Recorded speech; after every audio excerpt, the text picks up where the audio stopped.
All right. Welcome back to the Hogtown Podcast, episode 50, this time with a guest tuning in remotely, I believe from Chicago, Alicia Pederson, also known as, is it Courtyard Urbanism or Urbanist? Yeah, Courtyard Urbanism on Twitter. Courtyard Urbanist. Courtyard Yes. Urbanist, which I've got to say is my favorite new urbanist follow, I would say, over the last few years. So welcome to the show. Glad to have you on. Well, thank you so much, Chris. It is really fun to be here. And as I was telling you, I've heard about this podcast from Zoe Kumbes, and it comes very highly recommended. So it's really fun to be here. And it's worth saying, I don't know if this is like part of your background as following sort of all topics urbanism, but Chicago is definitely one of those great cities of the past century of when, American cities used to be beautiful and used to be grand and used to be aspirational. So I'm sure that probably is a big part of like your education in this space. Not that they've been Yeah, I have a lot of things to say about that. Would this be like a good point of how to go, like how I came into Courtyard Urbanist, by way of... Yeah, and Go if ahead. I might, Alicia, I'll say also, we talked a little bit about this before we started. This is going to be a very visual episode. So anybody that's doing audio only, this might be one that you want to tune into either on Spotify video or YouTube, because I think you also have some images and some things you want to kind of talk us through. But yeah, please do talk us into your journey into Courtyard Urbanism. Yes, and highly recommend doing the YouTube version because it is, as you'll soon understand, a very visual topic. And I will be verbalizing everything, but it's really so much better to see it because it's hard to capture in words, honestly. I mean, it's really just a visual subject. So Chicago, so I grew up in suburban Michigan, so even closer to the Canadian border, and in West Michigan, which is some of the most sprawling, like just smeared, like the population is just smeared all over the county of. So Grand Rapids used to be, I mean, honestly, it's still the second largest city in Michigan, but population peaked in the 1950s. They put interstates through the downtown, and they just gutted and hauled out the urban core, and the population is just smeared all over the county. And it's so low density that it's almost rural. And so I grew up in this suburb. It was a nice childhood, a nice place. Everything was nice about it, except that we spend our lives in the car because everything is just, miles and miles apart, and these, commercial plazas with just acres of parking, and everything was just, the built environment was so poor. And I remember at a very young age just being like, and reading books and kind of getting a sense of how people have lived in cities over time and being like, what is wrong with this place? Why are we living like this? This is ridiculous. And then after undergrad, I moved to Florence, Italy, lived there for 2 years. I wanted to learn Italian before I did grad school. And so I went and lived as an au pair for a Florentine family. And they lived in a courtyard block. And I guess I'll take a moment to describe what I mean by a courtyard block. And it's also known as a perimeter block, and it's where you have many multifamily buildings that are built wall to wall to enclose a central courtyard. And so this family had a very large, beautiful unit on the ground floor of a palazzo, of this building that was part of this larger block. And it was amazing because you would walk out the front door and you would be like, and there's noisy and bustle and mopeds and shops and people, and just you're in the heart of the bustling city. Tons of amenities, tons of people, just spectacular.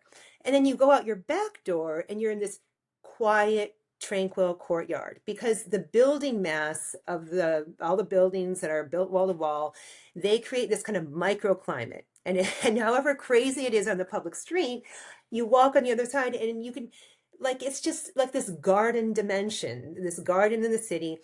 And this family had, they had a ground floor unit, so they just could walk out and be in this yard, and they had these little kids. And it was just like this perfect environment for raising a family. And it blew my mind. And I thought, why can't we have, this is so nice. Why can't we have nice things like this in the United States? Our cities are not like this at all. I've never seen anything like this what is wrong with us that we can't do this? And so,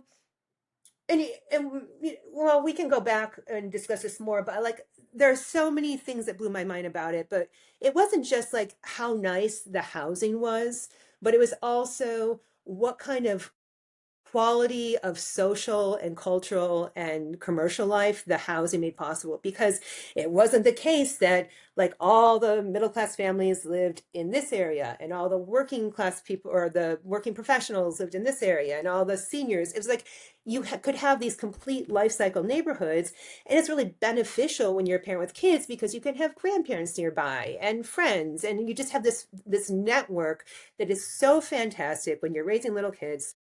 I did not appreciate that as much then as I came to when I lived in Boston for a while, and then I moved to Chicago for grad school. And while I was finishing my dissertation, I met my husband, and we had 3 kids in 4 years. And the third kid came right as COVID was happening. And we don't have any family in Chicago, and it was really hard, I will say, raising kids in the city in Chicago. We wanted to stay in Chicago because Chicago is a fantastic city, and I did not want to raise these kids in the suburbs. I wanted them to, grow up in a proper city, but there's no, like, because Chicago's an alley block city. The yards they're all fenced off. They're tiny because most of the interior of the block is an alley and garages and garbage. And there was the Chicago fire, and everybody freaked out after the fire. And so they would not build houses wall to wall. And so, like, we live in what's called a Chicago 2-flat, and it was built in like 1911.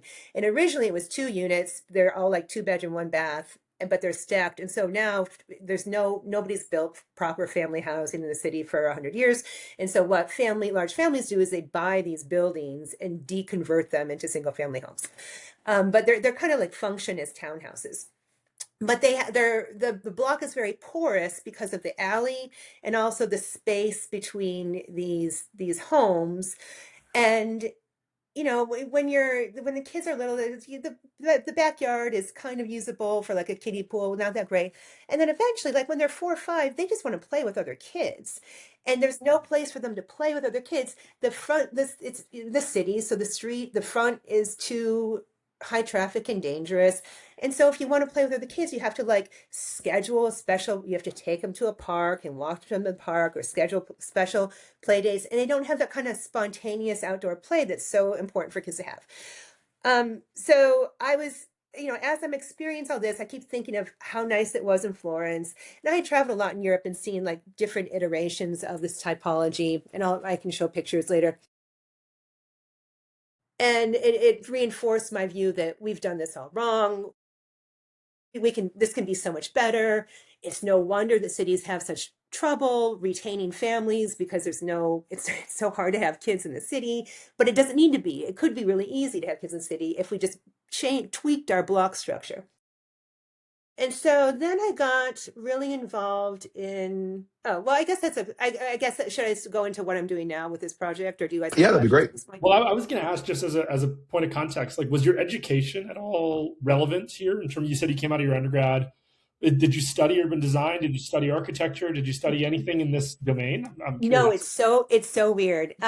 No, so I went to Italy because I wanted to learn Italian because I was obsessed with Renaissance literature. And I went to Northwestern and I got my doctorate. My specialization is English and Italian Renaissance literature. I was going to teach Shakespeare and Machiavelli at the university level. And then I had these 3 kids in 4 years. There was COVID. Right as I got my dissertation, finished my dissertation. And I was unable to. I did not go on the job market, and I just stayed to be a stay-at-home mom. Yeah. Yeah, so maybe one quick question is to try to understand a little bit of the history here. So my understanding of Chicago's history is there was some combination of learning from, quote unquote mistakes made in Manhattan where alleys were not provided and a lot of garbage was ending up in front of buildings on the sidewalk and that was seen as undesirable. In Chicago, maybe there's time and opportunity to put them at the rear. And then you mentioned the Great Fire, which led to more, I guess, resistance to like lot line to lot line conditions and side yard setbacks were introduced and that porosity. And then I wonder when I think about all these European cities that you talk about and that you post about on Twitter, a lot of them, maybe most of them, do have courtyard blocks, and they've all kind of like landed on this as being a great urban typology. And I wonder what your theory for that is. Is it like an obviously good, logical way to build cities and like just through emerging kind of exploration, people landed on this, or a best practice that started in one part of Europe that spread? And then like the other half of that question is, why did that not make its way to North America in your view? Yeah, no, this is a super important question because like I do consider it to be natural and emergent and logical and just kind of fulfilling a basic need of cities.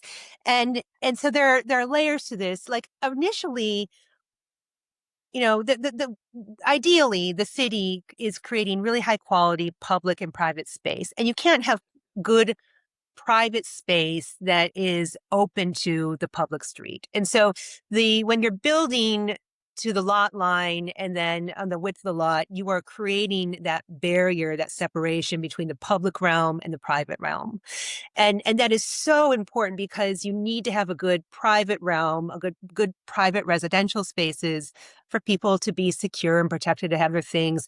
And in order to have a good public realm, I mean, people are not going to want to stay and participate in the commons if they don't have that good private space. And so building along to lot lines and to the width of the lot to create that enclosure is found in basically every city before the 19th century. But if you go into these older, like pre-19th century cities, you'll notice that they're more irregular. The courtyards are often very small. Like in Florence is a medieval city. And so there are some blocks that are large, but some of them are very, very small. And some of the courtyards are more like light wells than courtyards. What changed in the 19th century when a lot of these perimeter blocks were being formalized and standardized, especially in Prussia, was that they had all these new standards for lighting and ventilation and materials that really changed how these blocks were built. So, for example, the National Building Code in Sweden that was adopted in the mid-century, and it was a national building code, like it applied to all cities or those in Sweden. They required that for every lot, that the developers they could go up 5 stories. They needed to build to the lot line. It had to be aligned at the lot line, the front lot. If they wanted to go to the side lot, they had to build with masonry because of fire. And they had to have like 40% of the lot be reserved for courtyard. And so just with those parameters alone kind of shoved the building mass along the perimeter. And sometimes they would, and you can see these in these aerials, but sometimes there'd be like kind of wings that come out into the courtyards because they want to maximize floor area, right? You want to maximize floor area, but they had to do it along the perimeter because there was a requirement for this open space that needed to be in the back, right. Not the front, and the back. And so, and that's when you get these really large, generous, usable courtyards that you see in Scandinavia and in Denmark and some other cities. So you're right. So Manhattan and New York they do have perimeter blocks, and some of the only perimeter block, I consider them courtyard blocks, although they differ. They're still not as good as the ones that were built in the 19th century in Prussia, but they don't have alleys, and a consequence of that is garbage is on the street, and that is. For some reason, New York has not figured out how to put garbage underground like they do in Denmark and in Europe. Yeah. And or let alone garbage in a garbage can. Haven't figured that yet either. They have a ton of money. I don't understand why they don't have the budget for this. It is ridiculous. And then they With parking, like I have this argument all the time on Twitter because a lot of my followers are from Chicago, and I will like, trash, I will trash the alleys, and they're like, alleys are what make Chicago great. This is why we don't have these garbage all over our streets like in New York. And I'm like, alleys like, not only are you destroying the potential of having usable, safe, protected green space in the middle of the block, but you are incentivizing and prioritizing car use. It is Mhm. so easy to just go back and get in your car and drive 2 miles to the commercial plaza, to the big box store with a big parking lot. And it like just makes it's let's see. You can just look at the numbers. 70% of New Yorkers don't have cars. It is the Mhm. only city in the US that doesn't have majority of the residents owning cars because it's that the block structure itself prioritizes walking. It makes it difficult to own a car, and they also do really good mixed use development. It is easy. It is harder to have a car in some ways. In New York, it's really easy to walk everywhere. And part of that is just a consequence of having blocks that don't prioritize infrastructure. Can I ask a question, maybe more culturally? And I wonder if there's something, I think, particularly in the US, but I suspect this is sort of trickled into Canada. Like the idea of courtyards, as I understand them, is that the private space that you're describing is really communal private space that's shared among a block of people. And so the idea of like private backyards and more well defined private property, other than the interior of your unit naturally, Mhm. is maybe less prioritized. So is there this sort of like cultural trade off of like, I think of the US and I think of like an absolute prioritization of private property rights. I think of Europe and I think of like communal spaces and collectivism and sort of like, that bleeds into the politics. It bleeds into probably the way zoning is thought through, et cetera. Like, is that part of it? Is it a change of culture that says, hey, I'm okay giving up my private backyard to have a communal space with my neighbors? It can be. So like in Copenhagen in Denmark, in some blocks in Sweden, it depends by the region and the block. They will have the open and shared courtyards. And in that case, like every building is it, there's ba- the- it's the courtyard is governed by a courtyard guild, which is basically an HOA, and every building is participating and paying dues for like managing, and there are laws about courtyard use and blah blah blah. Like that's one way of doing it. Another way, which is common in Southern European countries and Central European countries, is that every backyard is private and sometimes not everybody in the building has access to it. Sometimes the courtyard, the backyard just gets used by the whoever has the ground floor unit. So you can like make it consistent with, whatever. But like the main thing is that more of the block is because they don't have alleys and because like in these buildings, the buildings themselves are different. Like in Chicago, the buildings all tend to be narrow and long and a little bit set back. And so you have like 20-foot setback from the lot line. So you've got this pointless front yard. It's just used as a dog toilet.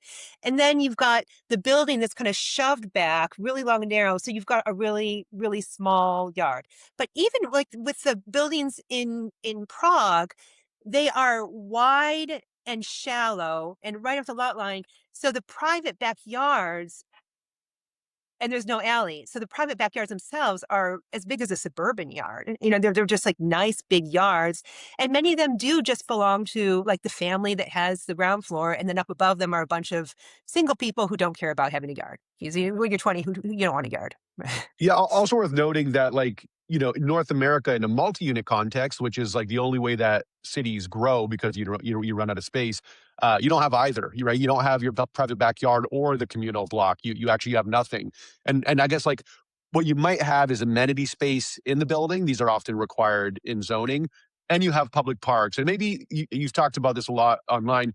Talk about like why that, in your view, is not a substitute for a private Oh courtyard. my gosh. I know like all the people I argue with on Twitter. So all the time I'll get these urbanists and the YIMBYs who I love and I'm in alley with. And so I don't like, all love, no hate. But like they'll be like, why this is a city. People don't need private backyards. Private backyards are they have all these ideas about private backyards and why they're only for the suburbs and they're so bad. and they think that a public park is an adequate substitute for a private backyard. And I, being a parent, am in a position to tell them when you're a parent and you have a bunch of little kids, you cannot just like send your 4 and 5-year-old down the elevator to cross the street and go down a couple blocks to the public park. You need a place that is convenient and accessible from your unit where you can go and look out the window. If you hear kids screaming, you go and look inside like, oh, they're fine. They just fight but they're okay. You need to have, but you need to be doing it from yourself because it's hard to like, kids need to play outside a lot. And it's a Yeah. pain to go just drop everything and go and take them to the park. And Yeah. you're a parent, you have a bazillion things to do.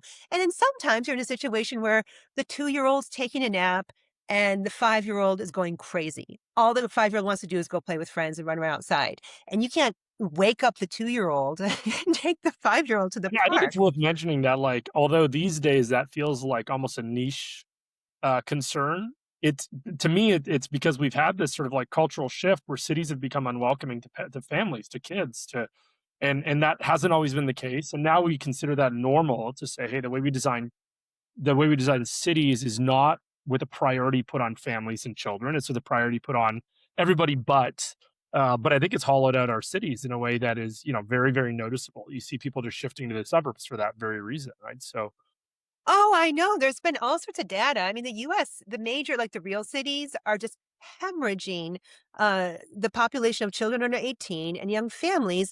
And you see it in all kinds of ways, like school enrollment. All yeah. these city schools are just, they're closing. They're at like, some of the schools in Chicago are at like 15% enrollment. And it's, and the cities like they're like, oh, let's do another affordable housing tower with a bunch of studios and one bedrooms and no yards. This is like, that's fine, but you need to do stuff like that in addition to providing more family supportive housing. And you guys don't even know what it looks like. I mean, as far as I can tell, the city planners have no clue of what's family supportive housing is. Besides, like, they think it just means a single family home. They have no Yeah. concept of what it would look like in a multifamily typology. And that's kind of like, at first, when I got into this, I was like, why is nobody talking about this? Why doesn't anybody understand this basic thing? And why isn't there like a bigger conversation about this? Because I thought it's weird because I'm not an architect or an urban planner. I would be doing this. But then I realized that nobody was really, I mean, some people are, but the conversation was not at the having the impact that it needed to have. And so that's kind of just how I got Yeah. involved.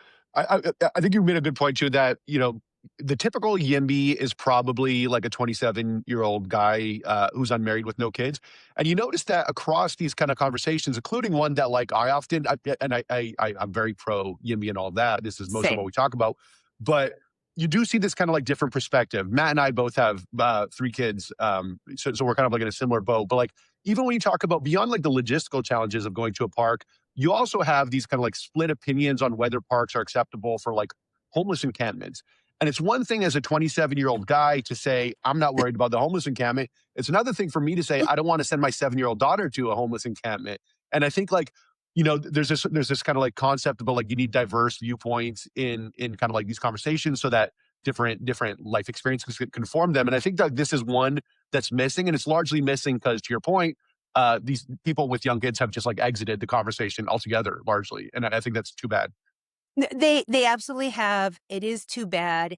And having them re-enter the conversation solves so many problems in so many ways. Like, for example, so I live in a very family friendly neighborhood in Chicago, and whenever a tent goes up in the local park, 50 moms call the alderman and be like, you need to get this out now.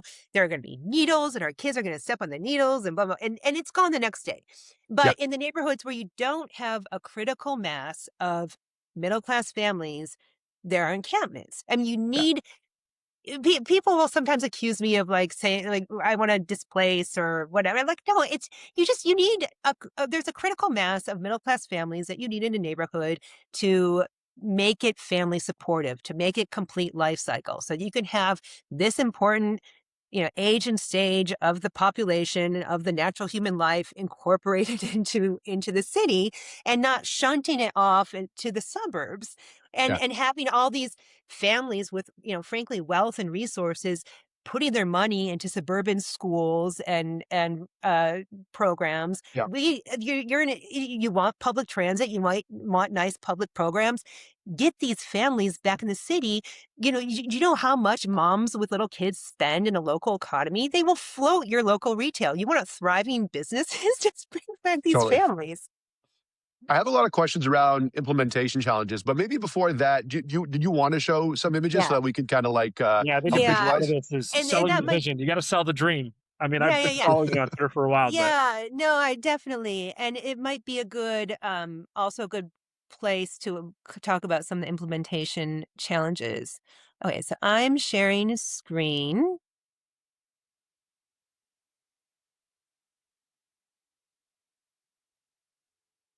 Okay, Perfect. all can right. we We see got it. this? Yeah. Okay, so I'm reusing, I didn't make a special one for you guys, I'm sorry, but this is based on a presentation I gave last week at the Festival of Progressive Abundance in Los Angeles, where I was presenting on this topic. So some of these, and like this one, are going to be images that I have made with this new Courtyard Composer, which is this digital tool that my company, Courtyard Urbanist, is making in collaboration with Treasury Space, which is a design tech company. This is one I made. So we were in LA, and there was a community group there that asked me to show what like a Los Angeles kind of courtyard block could look like. And you can see here the basic idea and form. And these are not single buildings. People all the time will send me pictures of like, oh, I wish I had one that was ready to go just to compare it. But it's like a single building. It's like a Courtyard Marriott hotel, Okay. and they're massive. They've got parking decks, and we can talk more about like double loaded corridors and all the reasons why that's bad. But it's just a completely different typology. And here you can see the architectural diversity. And when I design these or generate these, create these, it is very much. I emphasize the architectural diversity because it needs to be clear that these are many small buildings that are Yeah. joined wall to wall to create a block. And let's see. But so this kind of show, like from the street side, this happens all the time in Europe. You're walking down a street in a neighborhood, and it's just these street walls, and you have no idea that on the other side is a beautiful Private space. courtyard. Yeah. Yeah. Okay, so here we get to some historic ones. This is Stockholm, Sweden. And you can see here, again, the building diversity, that these are many different buildings that have been built wall to wall to create this perimeter. And you notice that they're relatively shallow, like usually 40 feet wide, but they come in different sizes and And so worth on. noting, as you kind of alluded to, it's typically one unit is fronting on both the front and the back. Because you don't have these double loaded corridors, as you mentioned. Right. So do you have single stair or a central stair, as Zoe is encouraging me to say, because you can have a secondary stair off the back. And Mhm. we can talk about how that can happen and how that solves some issues raised by fire departments. But when you have just imagine going up a central stair, and at every level, you might have one or two doors and going to different units. And you can have units there that have a front and a back that are dual Yeah. aspect. And so you can look out the front window and see the public street, and you can go to the back of the house and look out into the backyard, which is a courtyard. And when you have a double loaded corridor, which is like, imagine a hotel, where there's a long hallway that's bisecting the building mass, and your unit is either on one side of it or the other. So you don't have that dual aspect. And there are like lighting and ventilation consequences of that. You can't have these great well at units, and it really limits the size, because if you want to do a larger unit, you have a really weird layout because it's just You like need a a really really deep long. building to be able to provide that. Right? Right. So that was Stockholm. This is Copenhagen. And so this is the Nørrebro neighborhood of Copenhagen. And I often bring this up because it's got, oh my gosh, does it have like 63,000 people per square mile? It's like it has an insane dense. It's super, super dense. But when Yeah. you look at it from the aerial view, it's like it's so green because you've got Yeah. these massive courtyards. And so I'll often like juxtapose images of this neighborhood with like the Chicago lakefront neighborhood, which is all these high rises. There's not a patch of green space in these neighborhoods at all. And yet it's not as dense. Like the densest neighborhood in Chicago, which has no green space at all, and it's all high rises. It's like maybe I think 33,000 per square mile, significantly less dense than these courtyard block neighborhoods. And it's because the high rises are not as efficient. They don't make as much use of the like this really nice Yeah. perimeter block planning. And they don't have family.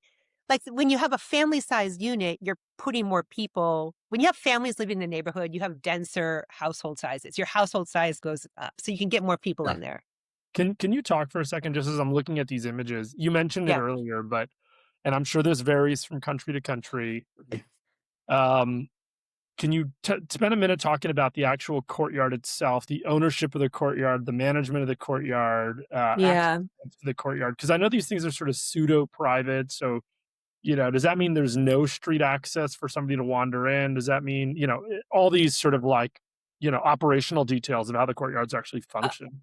Oh, yeah, for sure. Yeah, so I say they're shared or semi-private. They are not Right. public. People cannot just wander off the street.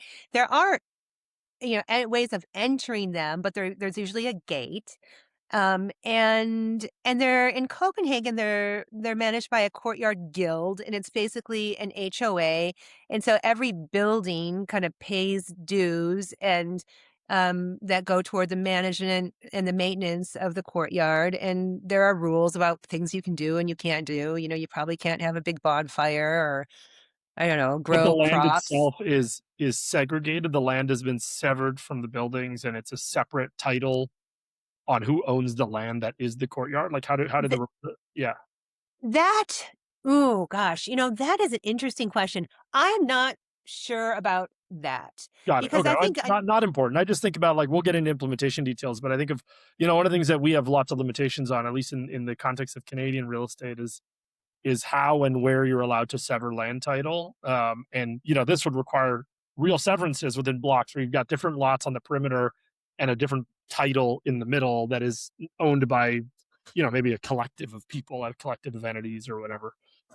yeah. Interesting. Yeah, no, that's a really good question. That's one of the things that we are trying to figure out in the context of, our lots that already exist and that they're trying. Right. I get this question all the time from people in like so Washington, D.C., it does not have a lot of alleys, and so they have a lot of blocks that could become courtyard blocks if they just, tore down the fences.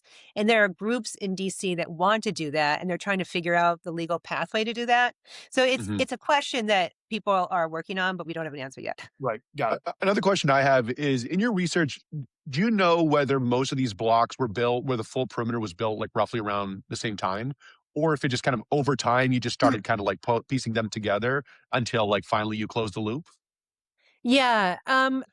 Yes, they are. I mean, they're built roughly in 5 to 10 years, I think. Okay. So it wasn't.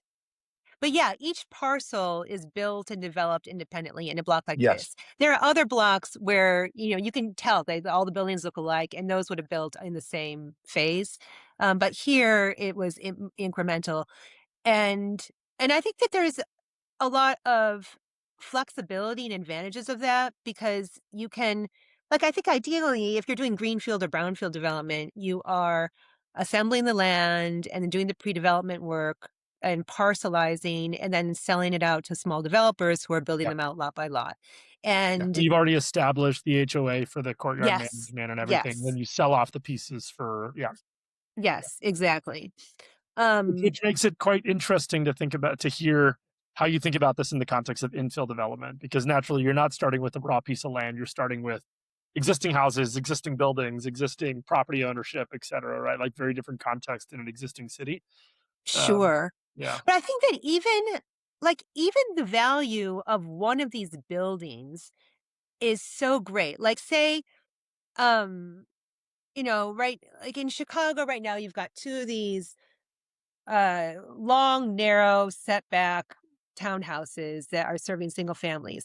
If you have like two of those or three of those that are adjacent, and somebody decides, okay, we're going to tear these down and redevelop this, and you do one of these that is up 5 stories, built to the lot line, it's got a storefront and a garage at the bottom, and then you have a bigger backyard. You get more units, a bigger backyard, potential commercial integration.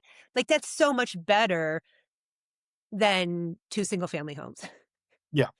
I mean, if I may, like, yeah, some of the implementation stuff I think about because, yeah, in the concept of infill, like I like to joke when I talk to people about this. You either need, in my mind, like a great fire, which is maybe undesirable, or a Haussmann, right? You need like a big bulldozer, and we Yeah. probably don't actually want either. So it's like, what else can you do? And I think half of the challenges are on the policy side, and those could, in theory, be changed if your campaign is successful. So you would want 0 front yard setbacks, 0 side yard setbacks. You would want probably something like 50 to 60% max lot coverage, so that you have the rears available, and then stuff on the building code for single stair, small elevators, and so on. Economically, this is where I see the big challenge, because even as you mentioned, like even one of these getting built, a lot of the value, to my mind, when you look at courtyard blocks, is like each property adds incremental spillover value to the rest of the neighborhood. And it's like, how Yes. do you start that flywheel? We've done a lot of land assembly in Toronto, and the end use value of like a detached house is so high already that we pretty much need to contemplate like a high rise upzoning to make an aggressive land assembly work, where we need multiple parcels. And I just wonder how that might be overcome. And it might be, the answer might be what you said, is that like these shouldn't be thought of as like a typical per square foot value number, because that number is higher than what you might think it is, just because it's a more desirable way of living. But Mhm. but again, it seems to me that it's hard to kind of like have that value be there and available on the first part of the block, because really the value is when the full vision is realized and the entire neighborhood is walkable and mixed use, the courtyard is fully enclosed. And I struggle with like the economic path, even if all policy questions were resolved the right way. Yeah. What do you think? Like in the situation where policy said you can go up 5 stories, 40% of the lot needs to be green space, and you have to go up to the lot lines. Do you think that developers could profitably build these buildings in that situation? I think they could. So I think you would also want to probably not allow garden suites, which we have recently allowed in Toronto, and in some ways it's actually going against this vision, because it doesn't give us much space.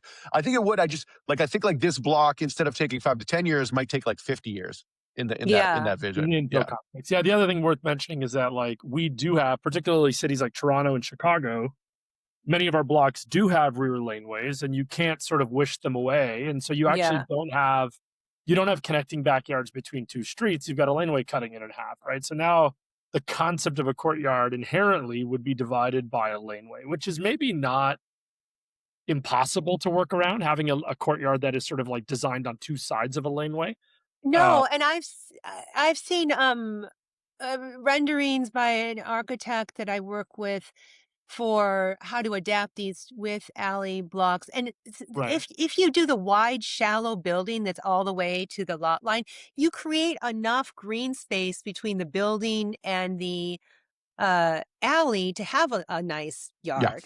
And you could totally. even have like where our garages are in the Chicago lots, you could even have like AUs or like kind of like little small retail or whatever along the alley and make that a mixed use alleyway, or like a Wooner Street or something. Like I mean, you could make something really cute and special even with the alley You blocks. know what I think of But in Toronto, go Chris, ahead. is like, sorry, just as an example, and I wish I had an image to show it. We've got a project that we've talked a lot about on the podcast.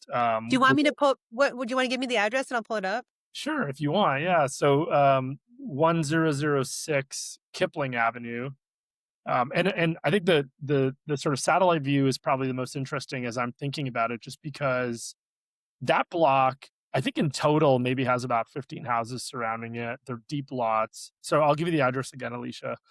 Um, 1006 Kipling, just because it's familiar to me, and we'll play a little bit of And it's suburban enough within Toronto that there's no alleyway. So I think that's there's why. no alleyway. Yeah, that's the top one right there, Etobicoke. Yeah. It is okay. Yeah, that's just it's a. So if you look at that block, okay, so maybe I'm underestimating, but I would guess less than 20 houses. So we own two of these houses, 1002, 1006, and 1008. We're building a 50-unit apartment building there, but we have to put in 1.8 meters or 6-foot setbacks on both sides. We're putting in about a 20-foot front yard setback to create this massive front lawn condition. And we still have a relatively large backyard because they're by Toronto standards deep. They're 150 feet deep. Yeah. 300 feet across the block. This one, you can sort of see this context incrementally moving. Totally. But the city would have had to allow us as the first mover to move the building closer to the sidewalk, to eliminate the side yard setbacks, to sort of create a pattern that then the rest of the block could start to copy, right? And that's where I think naturally the policy implementations are the big constraint here, right? Well, I think the policy constraint is very real. But my only point, and I don't think this changes anything, I think we should still do good policy, is that I then think it takes 50 years for the rest of the block to follow. Right. Yeah, and that's why let me give this back.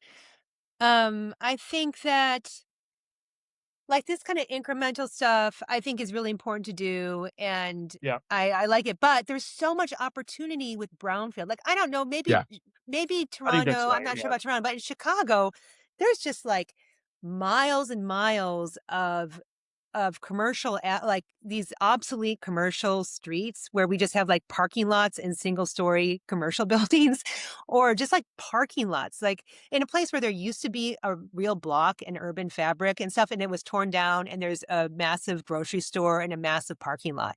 Like that can be redeveloped where the grocery store is tucked into the ground floor and of a perimeter block. And then like there are neighborhoods in Chicago that are so low density and so depopulated that desperately need and the land value is so low that desperately need development. And that's where I see this going in first. Yeah, I think you're right. Yeah. And it's worth noting, I think you're right. It's kind of like picking your spots. Even Toronto, we do have this major kind of like peninsula off the downtown that has just recently been remediated and is planned for development. It's a blank canvas, and you could do this there. And it's old industrial land, old factories that are now being repurposed for housing. And naturally, our instinct in Toronto is put high rises everywhere because that's the only thing we've ever done as a city is just put high rises everywhere. Right? So, but I think your point on the relative density is the one that's like maybe counterintuitive because people just equate height with density, but once people come to understand the density of these courtyard blocks, I do think they start making a lot of sense, even in like really high demand cities that have some brownfield land left over. Oh, I know. And like TOD districts too are great because the one thing that is hard to do is parking. And I've got some ideas I can show you guys about how to do, reduced parking. But there's brings such density, but it's such a better way of doing. Or it's not. It's just a great way of doing density because you can actually have it's family supportive density. It's you can have someone beyond just the working age adults living in the building, and there are all sorts of benefits. It's also like each of these buildings, is maybe like a $4 million building to build, and so there's much broader participation. You can have like a bunch of small developers rather than just like institutional developer coming and doing. $100 million, $200 million building. And that's very democratic and pluralistic. And we like those things. And you also get more diversity of ownership and tenure. So you can have, some of them be owned condos and some of them be rentals. And you can have different management companies managing them, or maybe one's owned by a family that occupies the large family unit and rents out the top. And it works much better with social and economic diversity. My understanding of Paris, and I don't know if this is true of other European cities, but I assume it is is that once you get into the burbs, you get more towers in the park. And I wonder Yeah. why that change happened. And is it just kind of like bad ideas, Le Corbusier type of stuff? Yeah. Or were they I trying to, yeah, I think so. I think it was. I think that they were trying to change something, do something different, and modernism. Like I'm not the right person to ask about this because I don't know the history very well. But what I do notice about all these neighborhoods that have done the towers in the park, they're much more car dependent than these old neighborhoods. And like I was posting today about Brasilia. Did you guys know Brasilia is this? It's a kind of this we lived in modernist. Brasilia. Are Yeah. you Actually, serious? yeah, Yeah. yeah. When we were young, we lived there. Okay. Yeah. Do you like It was like a do you like centrally Brasilia? planned government Very town. yeah, no, it's not again, I was 7 years old, but my knowledge of it now is it's not a great city. No. It was so funny. I was talking to someone the other day who was a Mormon. You guys know about some Mormons, they have to do these mission trips where they Yeah. go to a city and they are not allowed to use a car or bike and they have to walk everywhere.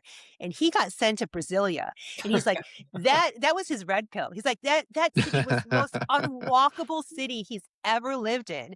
And he was miserable. He said he went through like 7 pairs of shoes. And while he was living there, he met some Italian who was living there, and the Italian's like, this is the city is such garbage, and like he felt like he was living in some kind of botched science experiment. But it's like you Which it can't. is. Yeah. Yes, no, it is, Well, and so and that's for context, I'm going to get the history wrong, but like Brasilia is an incredibly artificial city. Unlike these cities that you're describing that sort of organically evolved over like centuries, Brasilia was like picked a dot on a map in the 1960s and said, we're going to build the capital here. And they, in the 1960s was not the best era for architecture. So the whole city looks like what you might expect it to look like. Incredibly centrally planned, incredibly bad architecture. And it led to a really bad place to live. So. yeah, yeah, and it's also like 80% of the people there use car or own cars. Yeah, of It course. is Yeah. a completely car dependent city, and like for me, like the point of a cities exist to put people in close, convenient proximity to jobs, to social networks, and to cultural networks. And if you depend on cars to get to these, it's not a real city. And you can see the failure of these neighborhoods that are just the tower and the park. They're not walkable. Everybody has to own a car. There's all these parking garages, and they're not very connected. And I think it was just a fad, a trend. I think the car enabled it. I don't think they would have been built without the car, and so I think that's why we see them being built when they were. Well, maybe we can use that as an opportunity to you said you had some ideas on parking. I'd love Yeah. to Well, well, yeah, I'll let you walk through your images, but I'd love to get yeah. Let me. Yeah, we're going to get to that. Let me talk okay. about the thing about the wide and shallow. And this is another way that these buildings differ from townhouses, which are long, are narrow and long. You Mhm. get these really wide window walls, and these are fantastic because I remember like living these and being in apartments in these buildings, and they're light drenched, and the ventilation is amazing because you get these massive window walls on the front and the back.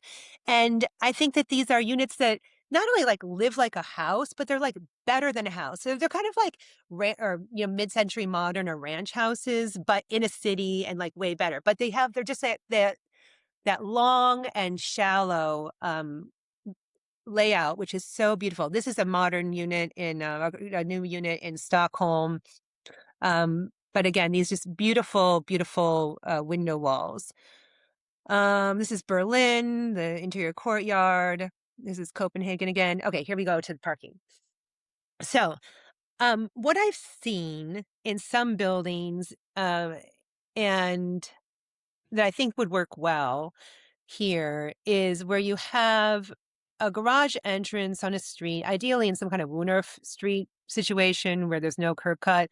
And then you can have a small retail space that's next to it. So you don't want to have just like parking on the ground floor, but you have the entrance on the side of the building, and in the back you have some kind of rear attached parking podium with a deck on top. And then you can Mhm. fit maybe 8 garage spaces, which would be enough. I mean, not every unit, if you're in a dense, walkable neighborhood and it's in a TOD area, not every unit needs to have a parking space. I lived in Chicago in buildings there was no parking. I didn't have a car. I didn't need a car. I was 20 and there's a train. But when you have a family, and there's some households that really need a parking space, and you want to, if you have a building that has a mix of large and small units, you're going to want some of them. But I think that this could be a good way of doing it, is having just some parking on the ground floor, maybe with a podium that extends into the courtyard, and it also provides some kind of additionally private outdoor space for the Yeah. residents on the Yeah. ground floor unit. Um, Here's another, like, showing how that might look like from the street view, and then from like the courtyard view. Yeah, and Um, presumably a problem that gets alleviated the more, robo-taxi service and stuff we have. oh, yes. No, I think that Waymos and robotaxis are just gradually shifting us to a post-car morphology city. And it's going to change things in so many ways, but it's really, I think, going to change real estate, because we're just not going to have to dedicate so much of our Yeah. buildings and our land to car infrastructure. Totally. And it means that, because when I look at this again, like, the economic question comes down to, like, how much value are you creating versus what does it cost to build? And I think if you could build, with no below grade areas, which are typically reserved for parking, that helps make this work. Another thing that I've noticed on a lot of these, is cladding. When we think about, like, the very high level basic economics of building, we want, like, a high ratio of leasable area to cladding area, and these shallower buildings go in the wrong direction. But I think it's you overcome that by just having the leasable area be better and therefore more valuable. And I also noticed that a lot of these are clad with stucco, which is really interesting because it's very cheap, but somehow, because of the rest of the urbanism around it, it actually looks really good, which you wouldn't I expect. It doesn't look good in a standalone detached building. And I Yeah, don't completely understand Totally. why, but it looks really good when you're in a continuous building wall kind of situation, if you've got the windows right. And no, I completely agree. And I've talked about, like, yeah, what's the right material? And everyone's like, yeah, stucco's really cheap, but it looks like garbage. But you can do it so it looks good. And in Stockholm is mostly, it's like the ground floor is some kind of stone or masonry, and then above is stucco, and it looks fantastic. And it lasts. totally. It's like super, it's just easy to maintain, easy to redo, and it's fantastic. Um, with the depth thing though, like, I think, some of those buildings, you can get Yeah. wings that extend into there. So I think you can get like really high floor area ratios, but just making better use of not just the perimeter of the block, but also the perimeter of the lot, if that makes sense. I think it totally makes sense. And when we think about, we like to think about a square foot as being a square foot, but a square foot is not a square foot. Like, in a narrow, deep unit, the square foot at the back is way worse than the square foot by the window. And if you start thinking, like, kind of with more nuance or dynamism like that, then I think it makes perfect sense that, like, these square feet are they're just better, and therefore they're more Yeah. valuable. Yeah. Yeah. Yes, I know that too well, living in a really this narrow and long 1911 home, and the lighting it's poor on the ground floor in the middle of the building. The land the floor plan isn't great, and yeah, I I think there's just a better way of building these units, and I think when people are in the city, they want to have like, the lighting is really important. The ventilation is important. You don't want people to feel like they're making sacrifices like sacrifices in the quality of the building when they're living in the city. You want to make it like clearly better than the suburban alternative. Yeah. Yeah. Can I ask, just in terms of like your work, I think you mentioned the company is called Courtyard Urbanist. Is that right? Yes. Hmm. Now, what what's your primary focus? Are you trying to make the case to developers, make the case to policymakers? I'm sure there's a whole bunch of targets, but like, yeah, what is your business, and how do you sort of see this progressing in the North American context? what are the like early wins that you could conceivably see coming down the pipeline that make this real in North America? Yes. Well, right now we are building out type kits or like pattern books of regulatory and financeable, regulatory ready, financeable building designs, and are looking to partner with developers in who are interested in building these. And like the first project that we're going to be involved with, which is really exciting, is California Forever. Have you guys been Of following course, yeah. California Forever? Yeah. Yeah. Very cool And project. so I persuaded Jan that California Sorry, Forever do you needs to mind have telling just, I'm sure the audience won't be as familiar. Do you mind saying a little bit about, it's like a new city, right?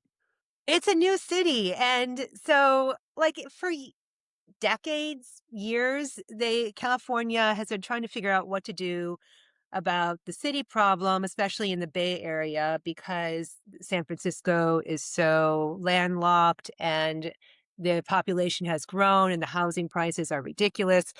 And for decades, there's been this area in Solano County, which is kind of between San Francisco and Sacramento, right on the waterway there, that has been eyed for like a new city. There's Sui Sun City there now. It's very small, and this new city is actually going to be an expansion of this. But um, they've been trying to figure out who's going to be capable of building this new city, and the tech billionaires have all lined up behind um, Jan Sramek, who is the CEO of California Forever. And he has raised a ton of money and done incredible political organizing and work to get the um, it's been a struggle, but he is got this plan to build out this new city. It's going to have hundreds of thousands of new units. And what's different, like it's not, there's been like good new urbanism projects, but this is going to be massive. I mean, it's this massive area, and it's also going to be like a tech and manufacturing hub. So a big part of it is he's bringing a lot of new industry and jobs and trying to make this like a new high tech economy that is happening in this area, because it's right on the waterway. There's going to be a shipbuilding port, and it's super interesting in that I respect. remember the scale is like 400,000 or 500,000 people that they're trying to get to in terms of the vision, which is like Yeah, out of nothing, which is pretty crazy. yeah, Uh, yeah. yeah. Yeah. And so we're working with his team of designers and going to be creating first like pattern book. He's building out a pattern book for the city, and they are where they're going to have courtyard blocks within the typology. And I What's think that once we get like a pilot project built out, like once people see it and see that it can be done in North America and it looks amazing and it's well done, then it's going to be easier to go to Detroit and St. Louis. Like, do you want to bring family supportive, very valuable, very durable housing to your city? And I think it'll really be easy to get the city kind of leading the way in that situation. One quick technical question as I think about, again, the desirability of this. Have you dug into whether or not the Europeans do anything special for like noise attenuation between floors? Because that's often like one of the reasons why, especially as people make more money, they want to get away from multi-unit. Or if they do want multi-unit, one of the desirable factors of townhouses is there's like less noise transfer, like wall to wall versus floor to floor. Yes. Yes, there's like, I mean, there are subfloor technology, like with stuff that you can put materials and insulation that you put in the subfloor. I think that the acoustics is a huge issue. There are some like with the size of this kind of building and the central stair, there are really good options for you kind of designing around it. So, for example, using like the duplex down unit to like there I've seen duplex down units where the bedrooms are on the lower level and the common areas on the top. Yeah. So your bedrooms are separated from the unit above you by your Yeah. common areas. And so you're never in a situation where somebody's moving around you and right on the floor above you. And so there are good ways to design around it. Um, and same thing with the walls. You can have like the central stair kind of, mainly separating the two units. You're minimize the walls, the interior walls that you're Yeah. sharing. Um, like here in Chicago, because we don't have true party walls and we've got this space, like the distance between my house and the house right next to it, it's like, 2 feet. We've got windows. We need to have windows because it's so long and narrow. Otherwise it'd be completely pitch black. But like I can hear, I mean, I don't mind. I love my neighbors, but like I can hear the baby crying and, whatever. And it's fine. But like it would be much quieter if it was a party, you had a 2-foot firewall there in a Because you party wouldn't wall. have So the window openings. Yeah, that's a good yeah, point. yeah. Yeah, Like it's like a glass pane between, yeah. yeah. Um, and then what else to say about the sound? Yeah, but I think though there's also a way in which, the larger duplex down unit on the ground floor, and then what I see is like the penthouse units. Those will be like the really high value Yeah. units, and then you can pack in floors, 3 through 5 or 3 through 4 with a bunch of smaller, more naturally affordable. And you can even do some double loaded corridor, situations in those more affordable ones. So not Right. every single unit needs to be front to back. The whole point is to have a variety of housing types. There are many households who don't care about having the lives like a house condition. They would be fine with just having a small unit that is facing the street. Yeah. I Well, I and think. oh, Sorry, go go ahead. ahead. I'll let you finish your thought. I was just going to say, like, going back to Matt's point on kind of your mission, like, I think like the most important thing, from my perspective that you've done so far is just add this to the popular imagination. Like, as I've been following housing policy, I've had maybe three big light bulb moments. The first one was reading Matt Iglesias. He wrote this book way back in the day called "The Rent Is Too Damn High," and that was like the first introduction to like land use rules as a contributing factor to unaffordability, and that was a big light bulb. Conrad Specker, who you may or may not know, he's an architect here in Canada, and he's the one who put like single egress on the map for us. And it was like, Mhm. oh, this is not just about zoning; it's also about building codes. And then what you're adding to this is like zoning first, building code second, and now it's like typology, like pulling the whole vision together. And Yeah. it's interesting how like I've been really deep into these various rabbit holes for over a decade now, but only in the last 2 years that I really started thinking about courtyard blocks because of your content. So I think just like for someone to make policy change in the right direction, they need to like even know what the right direction might look like. And to me, more than any of the specific initiatives you're taking, it's like that is really posting is actually the most important thing. It's so fun. Like I wasn't even on Twitter before 2024. I was not a social media user at all. Like had no interest in social media at all. And then I just became obsessed with the idea. And I've written articles. I have a Substack. Like I can write, I've written a dissertation. I can write long form pieces. But Twitter's so fun because you can just have like this constant steady drip, drip, drip, drip. Here's another Yeah. building. Here's another comparison. And you're able to sustain this conversation and keep people focused on like, why can't we have better cities? Why can't we have family supportive housing in cities?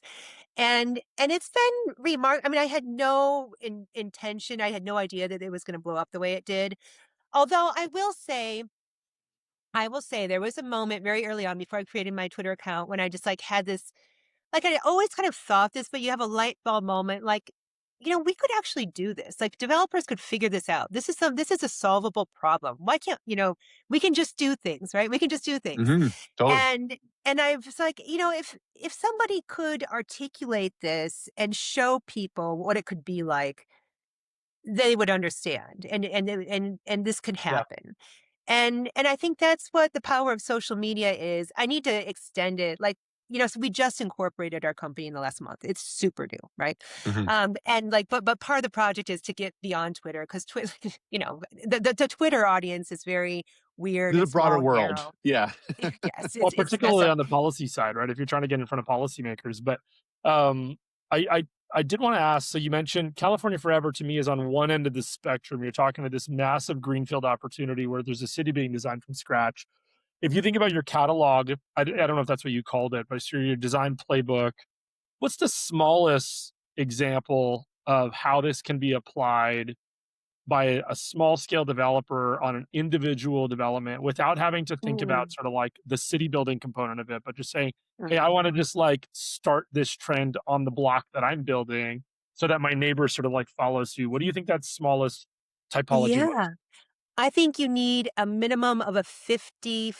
Do you guys use feet? Do you guys Yeah. use Yeah. feet?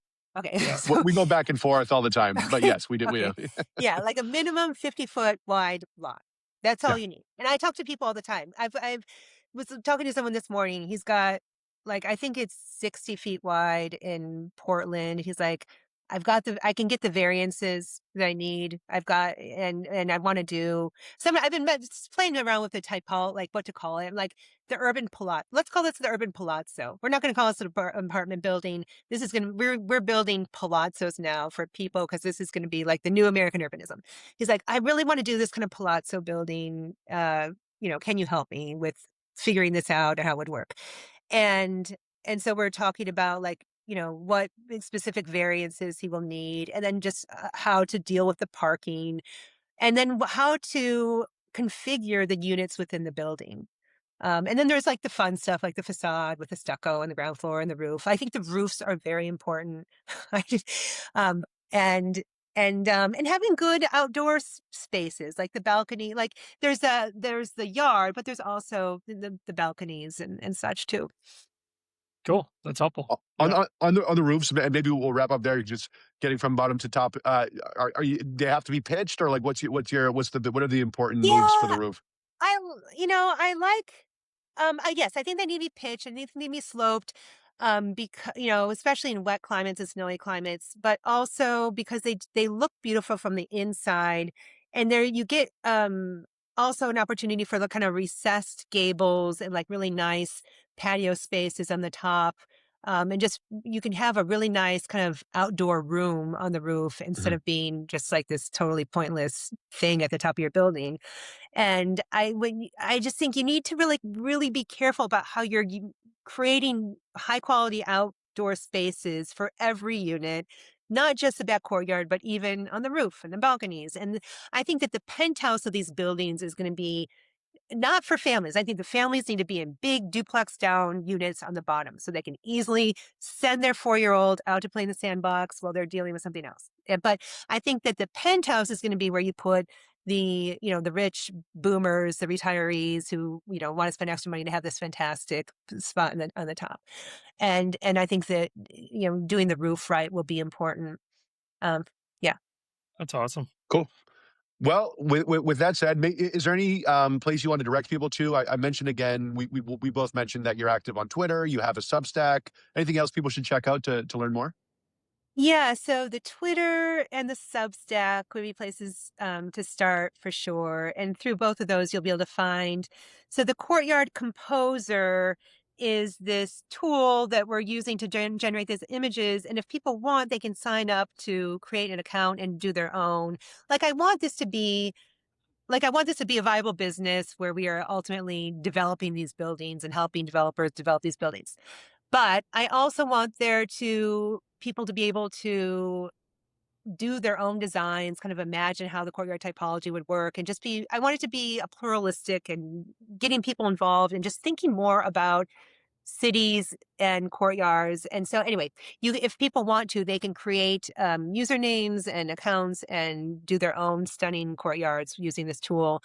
But yeah, the Twitter account and then the Substack is where the most of my content is. That's awesome. Okay. It's exciting to follow. Thanks for joining. Thank you, you guys. This has been great.